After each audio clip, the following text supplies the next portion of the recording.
नमस्कार दोस्तों, एक बार फिर से स्वागत है आपका अपने यूट्यूब चैनल फ्री स्टडी पर। आज की वीडियो में हम बात करेंगे एक और मोस्ट इम्पॉर्टेंट क्वेश्चन के बारे में, जिसमें हम जानेंगे कि विकास प्रशासन क्या है और उसके मेन जो तत्व हैं, जो एलिमेंट क्या है, उनकी व्याख्या करेंगे। तो सबसे पहली बात, अभी मैं एनालिटिक्स चेक कर रही थी।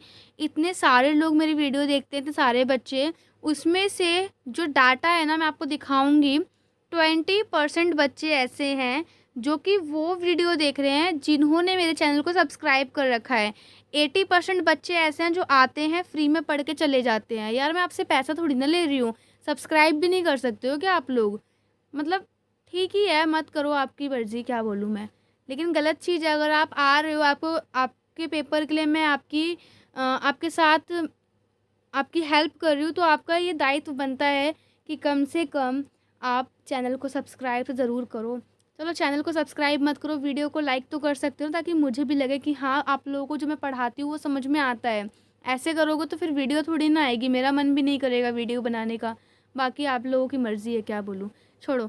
देखो, लोग आपको यहाँ पे विकास प्रशासन के बारे में बताना है। विकास प्रशासन क्या होता है? सबसे पहले देखिए, लोक कल्याण हेतु लक्ष्यों और विकास प्रशासन आवश्यक है। देखो, जो भी हमारा देश है या जो भी हमारा समाज है, उसके वेलफेयर के लिए, उसके कल्याण के लिए लक्ष्य और विकास बहुत ज़रूरी है। लक्ष्य और विकास कैसे होगा? जब प्रशासन होगा। तो लक्ष्य और विकास को प्राप्त करने के लिए प्रशासन यानी कि विकास प्रशासन बहुत ज़रूरी है। विकास प्रशासन एक ऐसी गतिशील प्रक्रिया है जिसके माध्यम से समाज का विकास जो है समय के अनुसार होता है। यानी कि अकॉर्डिंग टू टाइम, समय के साथ या समय के अनुसार हमारे समाज का विकास होता है। किसकी वजह से? बिकॉज ऑफ प्रशासन, यानी कि प्रशासन की वजह से। देखिए, विकास प्रशासन जो है ना, वो दो शब्दों से मिलकर बना है। दो शब्द कौन कौन से? विकास और प्रशासन। उसके बाद विकास का अर्थ क्या होता है? समाज में प्रगति की दिशा में जो परिवर्तन होते हैं, यानी कि ऐसे चेंजेस। कैसे चेंजेस? ऐसे चेंजेस जो समाज के अपवर्ड में होते हैं, यानी कि समाज की प्रगति के लिए होते हैं। अब प्रशासन, जब मैं लिख रही थी ना, तो मैंने यहाँ पे लिख दिया कि ऑलरेडी यू नो, जैसे कि आपको पता है। बट मुझे पता है कि 50% बच्चे होंगे जिनको प्रशासन का मतलब नहीं पता होगा अभी तक। तो इसलिए मैंने यहाँ पर कीवर्ड में लिखा है सेवा, यानी कि ऐसे लोग जो हमें सेवा देते हैं। सेवा का जैसे पुलिस अधिकारी, ठीक है, और भी बहुत सारे लोग होते हैं उसमें, तो वो चीज़ होता है प्रशासन। नहीं पता तो मेरी आप पहली वीडियो जाके देखो, वहाँ पर देखना कि प्रशासन क्या होता है। अगर मैं यहाँ बताने लगी ना तो वीडियो लेंथी हो जाएगी। तो ऐसे लोग जो कि सरकार द्वारा जो बनाए गए नियम होते हैं उनको हमारे तक पहुंचाती है। सरकार द्वारा जितनी भी नीतियां आती हैं हमारे तक पहुंचाती हैं, तो वो होता है प्रशासन। ठीक है, अब देखिए, विकास प्रशासन जो होता है, विकास प्रशासन शब्द सबसे पहले 1955 में भारत में यूज़ किया गया था। विकास प्रशासन लोक प्रशासन का पहलू है जो कि सरकारी प्रभाव के माध्यम में गतिशील राजनीतिक, सामाजिक, आर्थिक लक्ष्यों में परिवर्तन पर जोर देता है। यानी कि यहाँ पर आपको बेसिकली ये बोला गया है, विकास प्रशासन जो है ना, वो सरकारी प्रभाव का एक पहलू है, यानी कि एक ऐसा पहलू है जिसके माध्यम से समाज जो है वो प्रगति करता है, चाहे वो राजनीतिक रूप से हो, सामाजिक रूप से हो, आर्थिक रूप से हो, और जो भी लक्ष्य होते हैं उसकी प्राप्ति करता है। तो यहाँ पर जो लाइन है ना, बहुत डीप में लिखी गई है, आप अपने अनुसार लिखना कि विकास प्रशासन जो है वो लोक प्रशासन का वह पहलू है जिसके माध्यम से समाज की प्रगति होती है। समाज की प्रगति अर्थात राजनीतिक, सामाजिक और आर्थिक रूप से की जाती है। कैसे होती है? लक्ष्यों को प्राप्त करके। जो भी उसके लक्ष्य, जो भी उसके उद्देश्य हैं, वो कैसे प्राप्त होते हैं? जब समाज में चेंजेस होते हैं।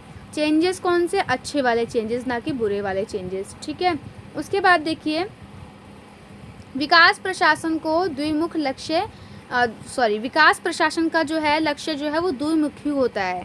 कैसे? पहला तो होता है राष्ट्र निर्माण और दूसरा होता है सामाजिक आर्थिक प्रगति। यानी कि सबसे पहला राष्ट्र निर्माण, ताकि हमारा जो नेशन है वो बहुत अच्छा बना रहे।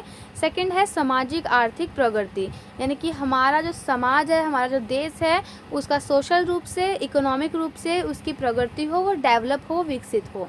इसीलिए जो है विकास प्रशासन कार्य करती है। अब जो विकास प्रशासन कार्य करती है उसके तत्व क्या हैं, उसके एलिमेंट क्या हैं।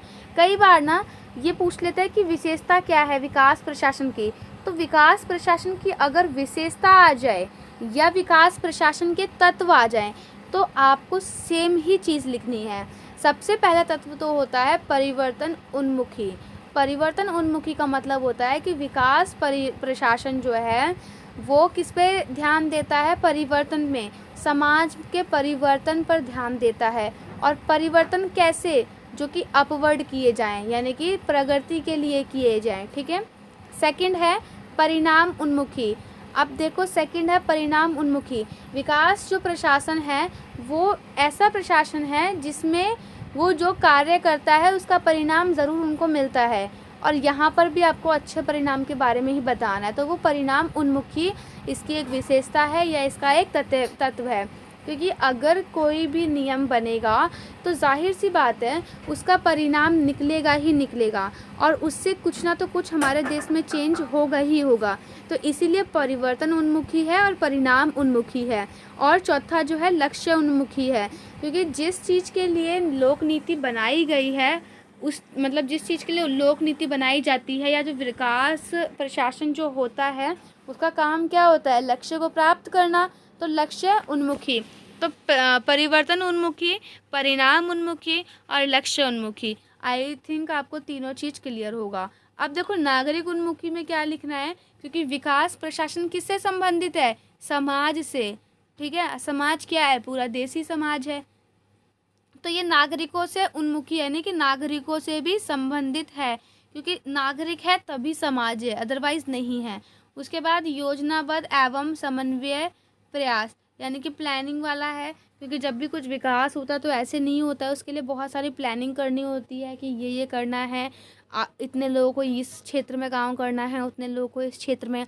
मान लो शिक्षा का क्षेत्र है या स्वास्थ्य का क्षेत्र है या अलग अलग चीज़ों का क्षेत्र है, कृषि का क्षेत्र है, तो वहाँ पर भी एक डाटा होता है कि इतने लोग इस फील्ड में काम करेंगे, इतना पैसा इस फील्ड में खर्च होगा, इतना सोर्स इन्हें चाहिए, इतना सोर्स इस फील्ड को चाहिए, है ना, इस डिपार्टमेंट को चाहिए। तो ये एक योजनाबद्ध एवं समन्वय प्रयास होता है जो कि विकास प्रशासन का तत्व है। अगला है समय पर विकास। समय पर विकास होना बहुत ज़रूरी है, ये विशेषता भी है और तत्व भी है। क्योंकि मान लीजिए कई बार दिल्ली में ही देखो बोला जाता है, बट मैं अभी कुछ नहीं बोल सकती। कई बार आपने देखा भी होगा कि पुलिस जब आती है जब सब कुछ हो जाता है। अब मुझे नहीं पता आप लोगों के यहाँ पे क्या है या क्या नहीं है। हम लोगों ने स्टार्टिंग से यही सुना है कि पुलिस जब आती है जब सारा चीज़ हो जाता है ना, तो वो चीज़ समय पर नहीं है, तो वो एक नकारात्मक विचार है या नकारात्मक चीज़ है ना। तो विकास जो है ना, विकास पुलिस की तरह नहीं है। विकास प्रशासन और विकास उनको समय पर ही होना चाहिए, यानी कि विकास प्रशासन को विकास समय पर ही करना चाहिए। मान लीजिए अगर हम एग्रीकल्चर का ही कुछ एग्जांपल लेते हैं कि आज खेती होनी है, खेती के लिए अगर मान लीजिए वहाँ पर गांव में पानी चाहिए, सूखा पड़ गया है, पानी नहीं है, तो विकास प्रशासन क्या करेगा, वहाँ पे कहीं ना कहीं कैसे भी करके पानी लेकर के आएगा उस साइड में, है ना। अब ये थोड़ी ना कि 1 महीने बाद पानी लेकर के आए या जिस दिन मान लो कि 5-6 दिन बाद पानी लेकर के आए, जब तक सूखा पड़ जाए, है ना। तो वही चीज़ है कि समय पर विकास होना बहुत ज़रूरी है। विकास प्रशासन का महत्वपूर्ण तत्व है कि समय पर विकास होना बहुत ज़रूरी है। यदि समय पर विकास नहीं होता है तो उसका कोई लाभ नहीं है समाज को। तो इस टाइप से आपको लाइनें बना करके लिखनी है। ना आए ना तो कुछ भी लिख देना, खाली पेपर मत छोड़ना, क्योंकि जाहिर सी बात है अगर मान लो 2 पेज आप लिखोगे भर भर के तो टीचर कुछ ना तो कुछ नंबर देगा ही। मान लो 5 नंबर मिल गए और यही एक बच्चा क्या करता है, 2 पेज हैं आधा ही लिख दिया, तो यहाँ पर जाहिर सी बात है 1 ही नंबर मिलेगा। तो पास होने के लिए ना तो कुछ लिख करके आना ही होता है। चाहे आपको जितना समझ में आए एग्जाम्पल ही लिखते रहो बार बार, कोई प्रॉब्लम नहीं है, लेकिन लिख कर ज़रूर आना। अच्छा, ये वीडियो कैसी लगी कमेंट करके ज़रूर बताना। मिलते हैं नेक्स्ट वीडियो में, तब तक के लिए जय हिंद जय भारत।